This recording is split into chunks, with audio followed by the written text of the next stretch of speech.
This is definitely one of the best things I've seen across the entirety of the Sonic franchise. Surge and Kit, they don't have to be evil. A smarter person, unlike Dr. Starline, would have already knew that. They just completely forgot to display that Kit was this intelligent in issues 1 and 2.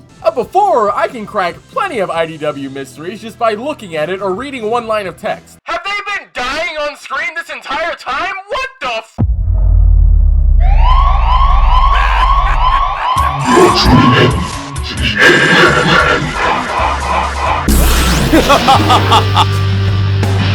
Shall we begin? I grant you audience. What is happening, zaddies and pappies? My name is KotyTang. Welcome to Imposter Syndrome Issue 3. That's right. We're almost done with Imposter Syndrome. We only have one more issue to go after this. Of course, quick disclaimer. I am a new reader of the IDW comics. I have not read past issue 47, so please, don't spoil anything past that issue for me. Issue 3. Starline is going absolutely ballistic in this video log. He displays some sort of prototype frame that he had created while he was serving under Dr. Eggman. However, since Eggman tossed him aside, the only use that frame will be seeing is apparently a live display when he uses it against Metal Sonic, or whoever else gets in his way. After Starline's extended tirade, we see some shots of him explaining how he came to the idea of using living, breathing subjects rather than robots. And hey, yo! Good grief, he's naked! Yeah, I'm gonna need a screenshot of this. God damn, bro. Man, how the camera jumped to me again, bro? Get back to the car! So, it's officially confirmed that Kit and Surge are in fact not clones. Rather, they're cyborgs. So they're pumped with a bunch of technology inside of them, and whatever else Starline decided to shove into them as well, further enhancing their abilities. Starline describes this as an inversion of Eggman. Eggman puts the animals into the technology. So, Starline decided to put the technology into the animals. Although it's actually kind of a more advanced version because Eggman just puts the critters into the technology. It's actually unnatural for him to use the actual people in the technology. Surge delivers a few comments on what she just saw, with Kit asking if she wants him to log out. Surge compliments his hacking ability and asks him to keep digging for even more details. So Kit continues searching into Starline's archives. They've learned how they've been cybernetically enhanced now, but there's still more. Next, Kit opens up logs of Starline revealing the specialization phase. Starline has obtained all the necessary ingredients to further enhance the two through emulation. The fur from Tails and the power cores. Unfortunately though, these ingredients can merely emulate, not replicate. Kit needs external support, and Surge requires electromagnetic propulsion. At the time of this recording, Starline was still working on the kinks to that. And finally, thanks to the coding that he received from Bell, Starline has been able to fabricate personalities for both Kit and Surge, which in turn has been overriding their previous identities. They will not only have no idea who they were previously, but by design, Starline has implanted a failsafe and they are completely susceptible to hypnosis. It's kind of just a direct recap of issue 1 and 2 at this point. All these things thrown together to make an idea of a person. Oh my god! Surge is the perfect Build-A-Bitch! Everything I could ever want at my fingertips. And perfectly subservient. Why are you looking at me weird? You gonna tell me that Starline didn't do nothing crazy with that hypnosis? Need I remind you all that he was feeling up all over Bell's body? Now he's got Surge butt-ass naked in a tube. We now bear witness as Starline's hypnosis begins, with Surge being subjected to the hypnosis of only wanting to hate and destroy Sonic. Oh my god, she's so beautiful. With the hair down too, girl. Oh, you can pull it off, girl. She just so goddamn beautiful. Hair up, hair down. That's my queen. And Kit being hypnotized to forever support Surge and do anything for her. Bro, I'm telling you, bro, you should have got me, bro. You wouldn't have to hypnotize me, bro. I'm already on board. Kit had to be hypnotized to help her out? Man. Surge is finally molded after session 232, becoming the Surge we've been watching, and Kit is molded after only session 33. Kinda displays like Surge having much higher mental willpower than Kit right there. So who the hell was she before she was Surge? Finally, the greatest reveal. Starline has repurposed the metal virus to act inside of Surge and Kit, however, not as a detriment, but instead, he was able to specifically single out a resilience factor and rewired it into Surge and Kit's cellular structure to work in tandem with their cybernetic upgrades. Great repurpose of the metal virus. I mean, it's sci-fi nonsense. Starline essentially created another virus that's not necessarily a virus. But that does explain how Surge didn't die in the last issue. She kind of just remolded herself together, I guess.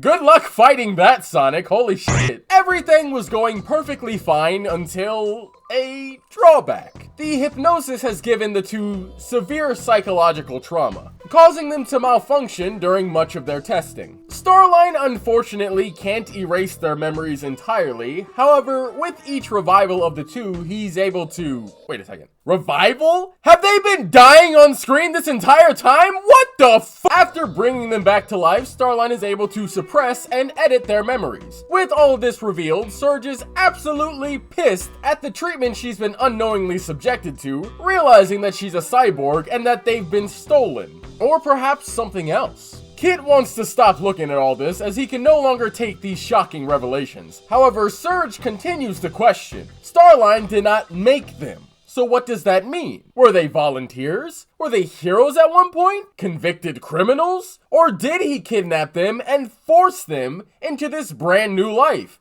Kit attempts to sift through Starline's logs, but nothing. Nothing at all. I am beside myself with embarrassment.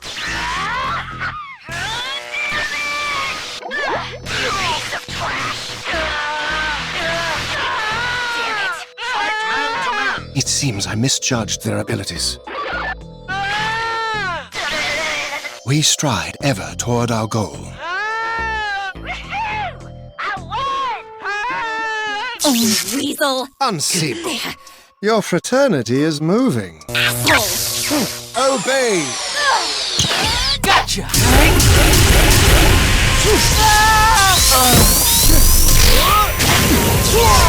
You're mine!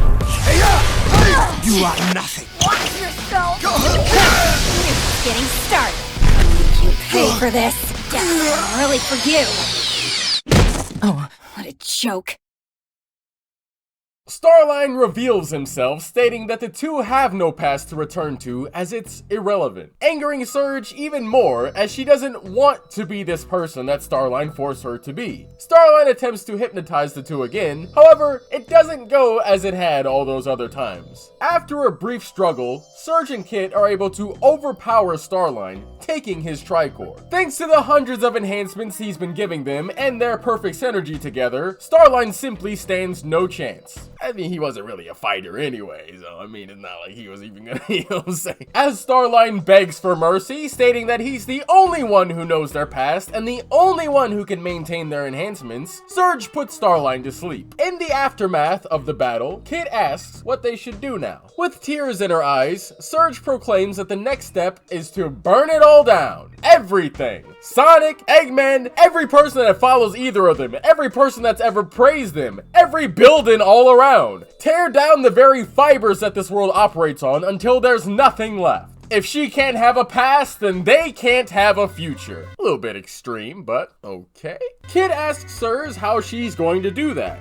So she flat out says that she's going to straight up kill Starline right now. However, Kit has a new plan to utilize Starline's plan of bringing the heroes and villains together and flip it on its head. They'll be able to destroy Sonic, Tails, Starline, and even Eggman. With this new plan agreed upon, Surge and Kit decide to pull the same trick on Starline that he's pulled on them so many times before. As he wakes up, Surge convinces him that he fell asleep, explaining to the two how they were created. With no memory of what happened prior, Starline has no choice but to take Surge at her word. With the hurdle of someday Surge and Kit finding out how he created them, he feels that a weight has been lifted from his shoulders as the two appear to not not actually care. And Starline immediately jumps into the grand mission, invading Eggman's new capital city, where they'll upload the override program and gain complete control of Eggman's empire. Surge and Kit give sly smiles to each other behind Starline's back. I liked the shot of Kit swiping off Starline's logo, although, is it just like a thing hung up by tape on the back of his chair?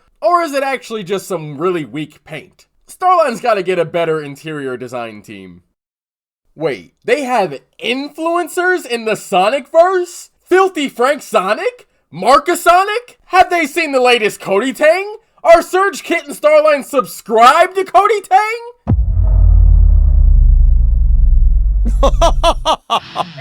Like this video, comment on the damn video, and freaking subscribe! What the hell is your problem?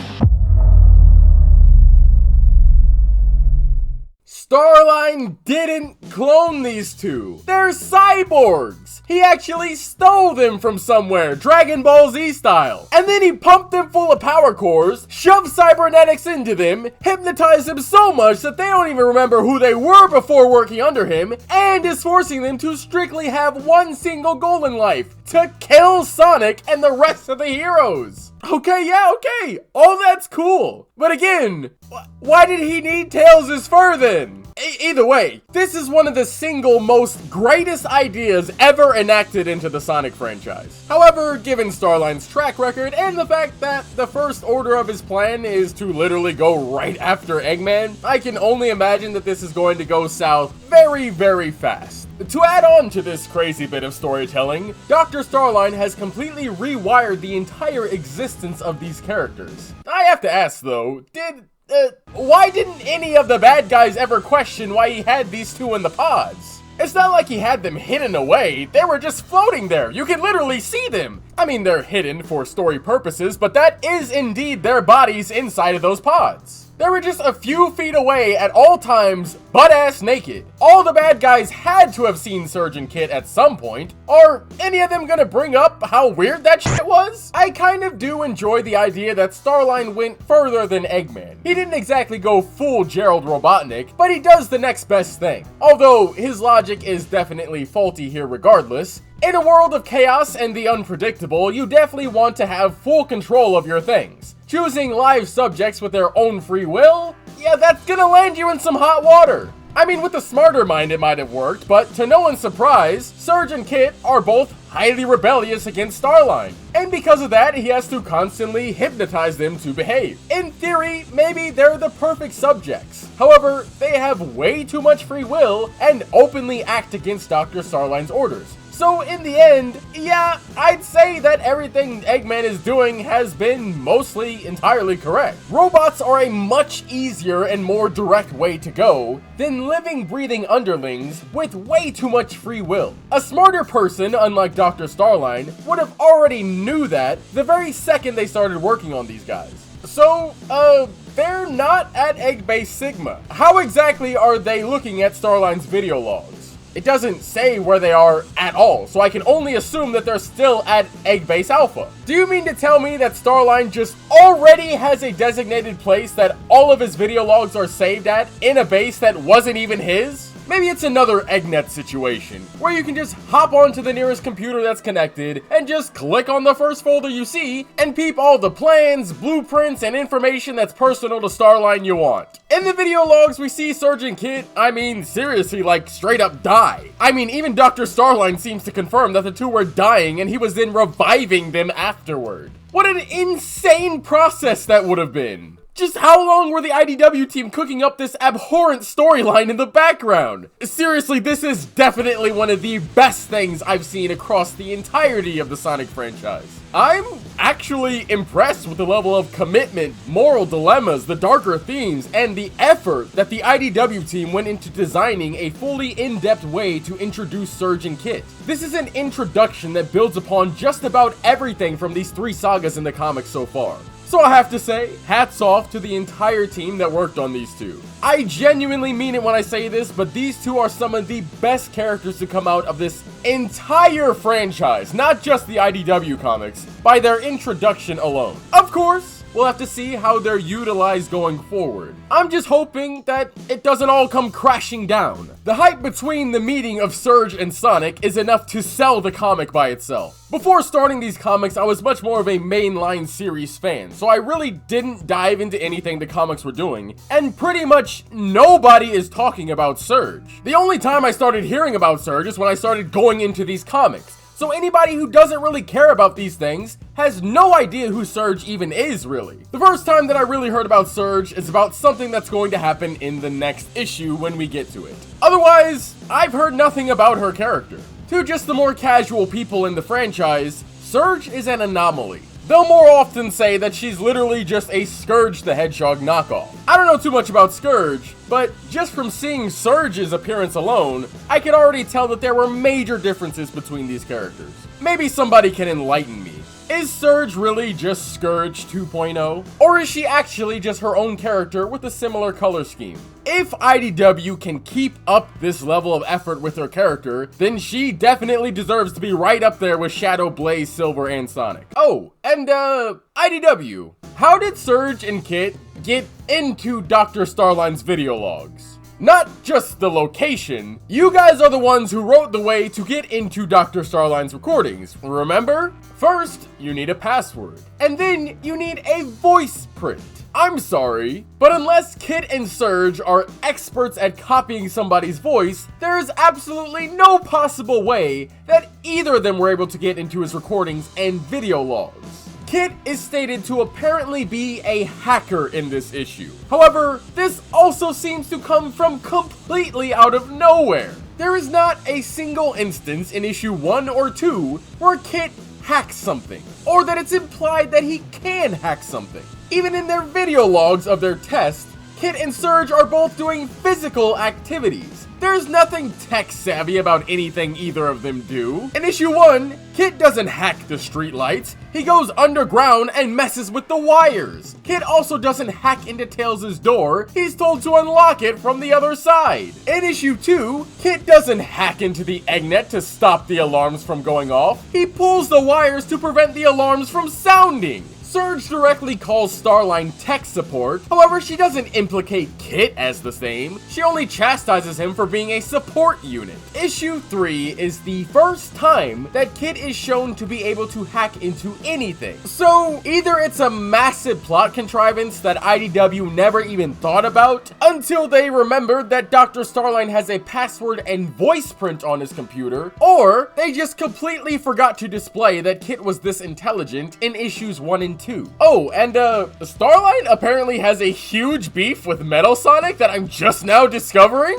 I mean, thinking about it, that totally makes sense, given how much Eggman loves Metal Sonic in IDW. It's obvious that Starline would get jealous of Metal Sonic, but I've never seen Starline have any problem with Metal Sonic until now. I suppose there was that moment in Reflections, but I didn't ever think that he hated Metal Sonic. Definitely not enough to get my man looking like this in 12K 120 FPS. You wouldn't catch me hitting record and running something like that. So, Surge says, "Sweet Gaia below" in this issue.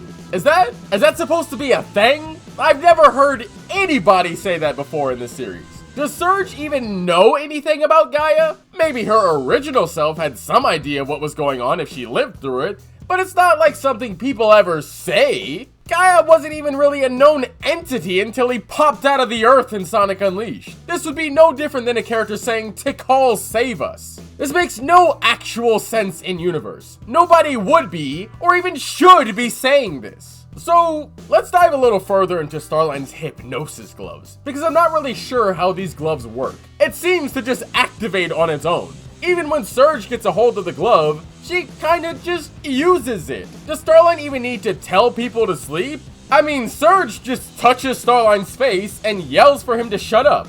Afterward, he's unconscious. Maybe it's just because she touched his face that he got knocked out, but I'd imagine the hypnosis for being told to shut up is that you, well, shut up. Speaking of Starline's hypnosis, there is an entire plan on display to completely erase Surge and Kit's memories. We found out that the two actually did have lives before this. They're cyborgs, not robots or beings created in a lab. If we jump back to issue 1, we can see Dr. Starline clearly state that the more missions Surge and Kit complete, the more their personalities will even out. It overwrites who they were, kind of replacing all of the memories they used to have. Thanks to the hypnosis treatment before, they're pretty much a blank slate, ready to be filled in with just about anything. So the assumption is that there's only a matter of time before Surge and Kit cease to be who they used to be. Not even a single memory to call upon, or anything that may even bring it up. And if the two fail to find out anything about who they were,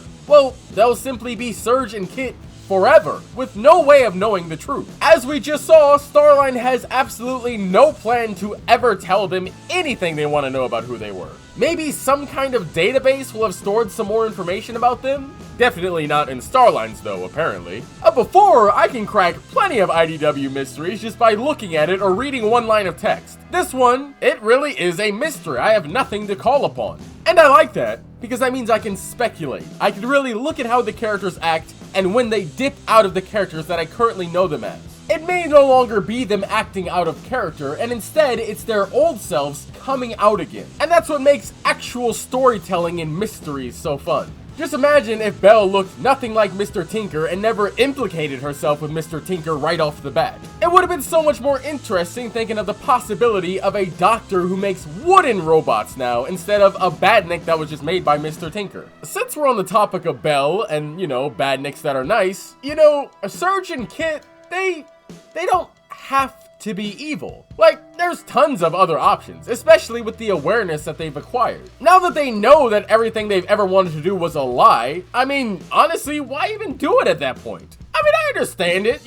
everything that's wrong with Surge is because of Starline, Sonic, and Dr. Eggman, and, burning it down, that would kind of solve it, maybe make her feel a little bit better about it. You could also just not be evil. I mean, being evil is not, you don't have to do that. Just go up to the Restoration and be like, yo, I'm homeless and Starline, he did stuff to me, I'm fucked up in the head. They'll accommodate you. I mean, that's kind of like their thing. You don't have to be a bad guy. But again, I get it, Surge wants people to pay for the things they've done to her, and that's a actually justified position to have. But there's always an out for them, they don't gotta be evil. Well, maybe that's true for Surge, but Kit, after Starline is defeated, I noticed something very off about Kit. This is the great part of mysteries, okay? Come on and put on your tinfoil hats, it's conspiracy time. I think that the way Kit was acting was possibly a window into who he used to be. I could entirely be wrong about this, and issue 62 actually exposes that Kit has always been a hot dog concession stand man.